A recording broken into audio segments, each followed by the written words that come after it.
കോൺഗ്രസിൽ ഇന്ന് ജീവിച്ചിരിക്കുന്ന വളരെ സീനിയർ നേതാക്കളിൽ പ്രധാനപ്പെട്ട ഒരാളാണ് പാലോട് രവി. അദ്ദേഹം ഡെപ്യൂട്ടി സ്പീക്കറായിരുന്നു, പല പ്രാവശ്യം MLA ആയിരുന്നു, വളരെ പ്രധാനപ്പെട്ട ഒരാളാണ്. തിരുവനന്തപുരം DCC പ്രസിഡൻ്റാണ്. അദ്ദേഹം ഒരു ഒന്നൊന്നര കെണിയിൽ ചെന്നപ്പെട്ടു.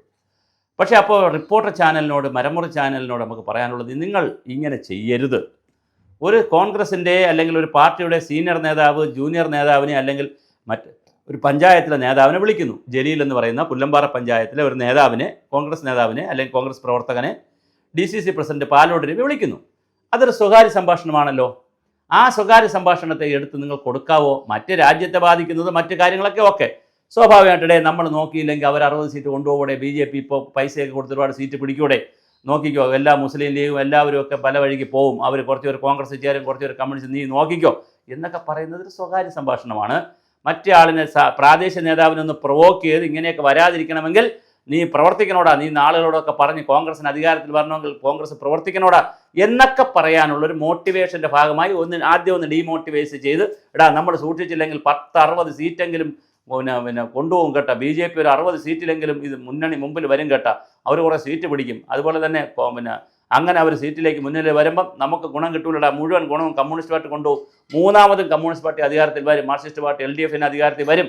അപ്പോഴാണ് അങ്ങനെ വന്നു കഴിഞ്ഞാൽ പിന്നെ മുസ്ലിം ലീഗൊക്കെ അങ്ങോട്ട് പോകും, അല്ലെങ്കിൽ മുസ്ലിങ്ങൾ അങ്ങോട്ട് പോകും, പിന്നെ ബാക്കി കേരള കോൺഗ്രസ് അവരൊക്കെ പല വഴിക്ക് പോകും, BJPയുടെ നേട്ടം ഉണ്ടാക്കൂടാ എന്നൊക്കെ പറയുന്നത് അതൊരു ഒരു ഫാൻറ്റസി പോലെ പറയുന്നതാണ്. എന്തിനാന്ന് വെച്ചാൽ അങ്ങനെയെങ്കിലും നീയൊക്കെ പ്രവർത്തിക്കടാ ജലീലെ എന്ന് പറയുന്ന ഒരു തിയറിയാണ്.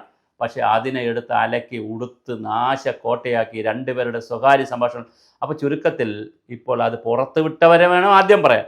ചുരുക്കത്തിൽ നമുക്ക് സ്വകാര്യമായി പോലും ഒന്നും പറയാൻ പറ്റില്ല.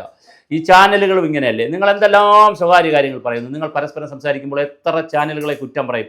നമുക്ക് എങ്ങനെയാണ് ഏഷ്യാനെറ്റിനെ പിടിക്കുക, എങ്ങനെയാണ് 24നെ പിടിക്കുക, എങ്ങനെ SKNനെ പിടിക്കാം, എങ്ങനെ വിനോദ് ജോണിനെ പിടിക്കാം, എന്തെല്ലാം കാര്യങ്ങൾ പറയും സ്വകാര്യമായിട്ട്. ഇതെല്ലാം കൂടി പുറത്ത് വന്നാലോ?